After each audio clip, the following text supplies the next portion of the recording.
নমস্কার বন্ধুরা, আবার একটা নতুন ভিডিওর সাথে আপনাদের সকলকে স্বাগত জানাচ্ছি। আজ আমি বাঙালিদের খুবই একটা জনপ্রিয় রেসিপি আপনাদের সাথে শেয়ার করতে যাচ্ছি। এই রেসিপিটা বাঙালির প্রায় প্রত্যেকটা ঘরে ঘরে রান্না করা হয়, আলু দিয়ে রুই মাছের ঝোল। রেসিপিটা তৈরি করার জন্য আমি এখানে কিছু রুই মাছের পিস নিয়েছি। মাছটাকে আমি প্রথমে ম্যারিনেট করে নেব। ম্যারিনেশনের জন্য আমি এখানে 1 চা চামচ হলুদ গুঁড়ো, 1/2 চা চামচ লঙ্কা গুঁড়ো আর পরিমাণ মতো নুন দিয়ে দিয়েছি।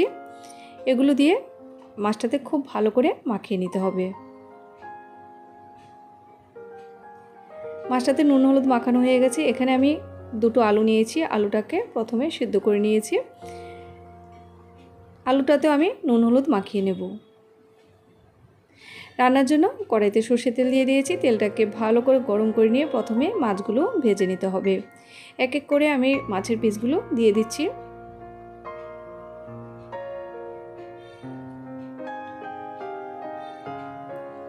মাছের এক পিঠ ভাজা করা হয়ে গেছে, এবার উল্টে দিয়ে আমি ওই পাশটাও ভেজে নেব।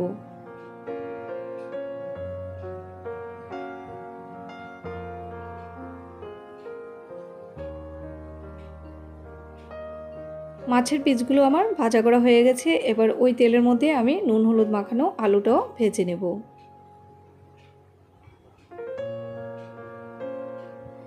আলুটা ভাজা হতে হতে আমি এদিকটা একটা মশলা তৈরি করে নেব। তার জন্য একটা মিক্সিং জারে আমি পরিমাণ মতো আদা, কাঁচা লঙ্কা, 1 চা চামচ জিরের গুঁড়ো, 1/2 চা চামচ ধনের গুঁড়ো, 1/2 চা চামচ লঙ্কা গুঁড়ো আর এখানে আমি 2 চা চামচ টক দই নিয়েছি। এগুলো দিয়ে একটুখানি জল দিয়ে এটার একটা পেস্ট তৈরি করে নেব।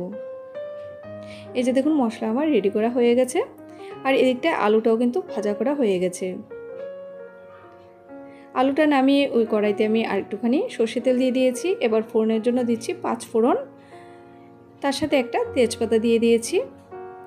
এবার তৈরি করে রাখা মশলাটা তার মধ্যে দিয়ে দিতে হবে। মশলা বাটিটা ধুয়ে আমি একটুখানি জল তার মধ্যে দিয়ে দিয়েছি। একদমই অল্প একটু হলুদ গুঁড়ো দিয়ে দিয়েছি। এবার কিছুক্ষণ মশলাটাকে ভেজে নিতে হবে।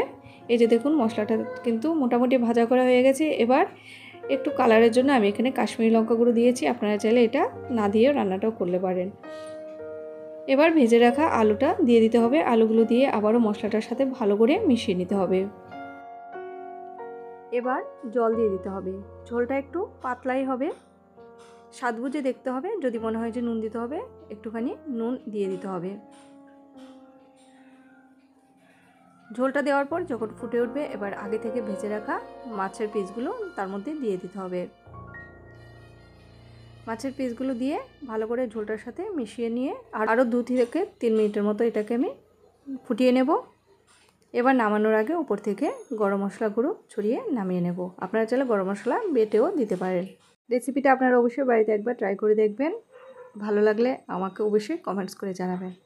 তাহলে বন্ধুরা, আজকের মতো আমি ভিডিওটা এখানেই শেষ করছি। খুব তাড়াতাড়ি আবার একটা নতুন ভিডিওর সাথে দেখা হবে। সবাই খুব ভালো থাকবেন, সুস্থ থাকবেন।